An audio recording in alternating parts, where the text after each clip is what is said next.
A desigualdade deve crescer em 2016. Apenas 1% da população mundial vai ter mais da metade de tudo que é produzido no planeta, segundo uma ONG britânica. Apenas 80 pessoas em todo o mundo vão ter a mesma riqueza que a metade da população mais pobre do planeta, ou seja, 3,5 bilhões de pessoas. Foi o que apontou um relatório divulgado hoje pela ONG britânica Oxfam, às vésperas do Fórum Econômico Mundial de Davos, na Suíça, que reúne as maiores economias do mundo. Segundo o relatório, cada integrante desse 1% mais rico tem renda média anual de 2,7 milhões de dólares, mais de 7 milhões de reais. Em 2009, essa parcela tinha 44% do PIB mundial. Em 2014, os mais ricos tinham 48% das riquezas do planeta. Para o ano que vem, a previsão é que a participação passe dos 50%. O relatório apontou também que houve um aumento da desigualdade.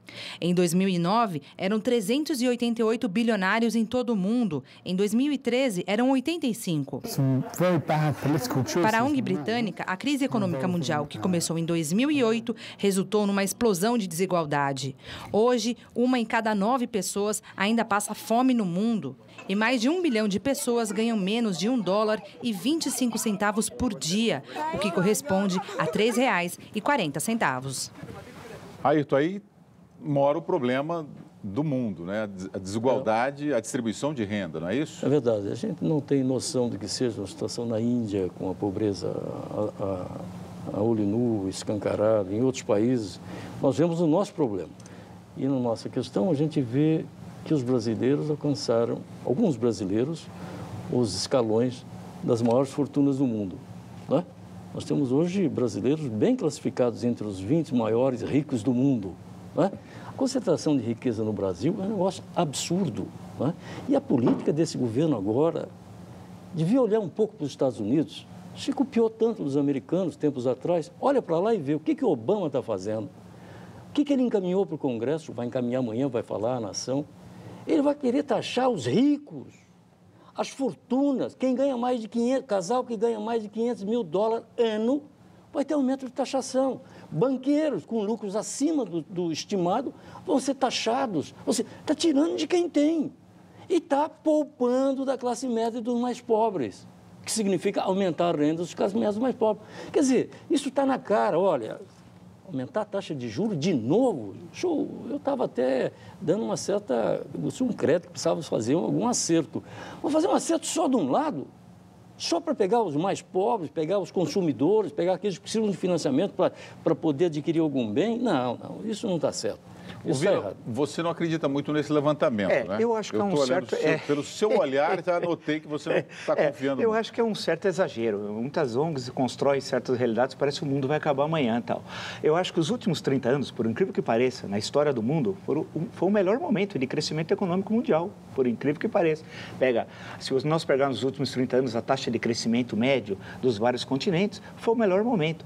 Do enorme deslocamento da população do campo para as cidades, o caso da China é exemplar, no caso da China especialmente, desde o final dos anos 70, meados dos anos 80 e tal. Agora, que efetivamente há enormes desigualdades no planeta, isso é inegável. Agora, há regiões que a questão central não é a desigualdade somente isso, econômica entre os países. O problema da África Negra, por exemplo, que é o continente esquecido. Ninguém fala na África, epidemias, guerras civis, é uma verdadeira tragédia, problemas étnicos, continua, mas não sai quase raramente destacado nos jornais. O problema são as ditaduras. Na África Negra só tem uma democracia. Qual é a única democracia? A África do Sul.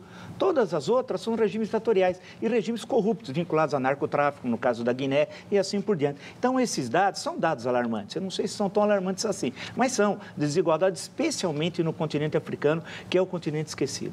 Agora, a previsão é de frágil recuperação da economia europeia. Quer dizer, os países emergentes vão sofrer mais ainda com isso ou não? Está muito difícil a situação lá fora também. A gente está aqui com a crise, mas lá fora tem uma crise. Só que o remédio lá fora, veja, Japão. O que o Japão faz? Taxa de juros, 0,1. Estados Unidos, taxa de juros 0 para sair da crise.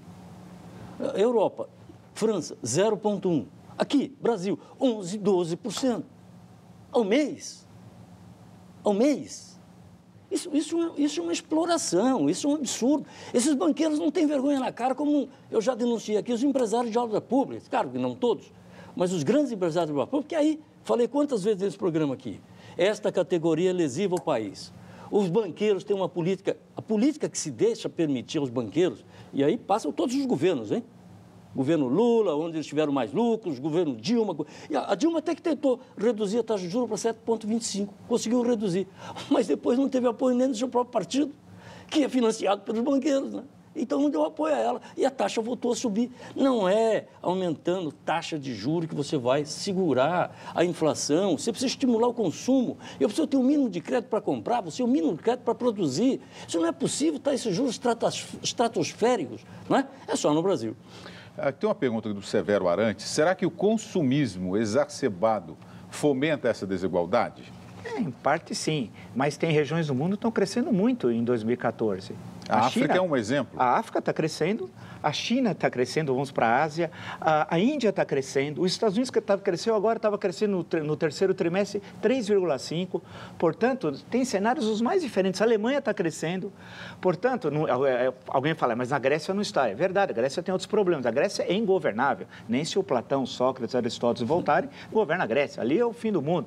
Então, é uma situação muito... Então, várias regiões do mundo dinâmicas estão crescendo. E crescendo, por isso que eu digo que os últimos 30 anos, nunca o mundo cresceu tanto. Tem a desigualdade, é evidente, mas há um crescimento. Agora, o consumismo depende, nesses países pobres não há consumismo. Há carência de tudo, há carência de vida. As pessoas, a mortalidade infantil é altíssima. E o caso da África é o caso mais alarmante. E o pior é que as elites africanas têm culpa. Não vou falar imperialismo, não.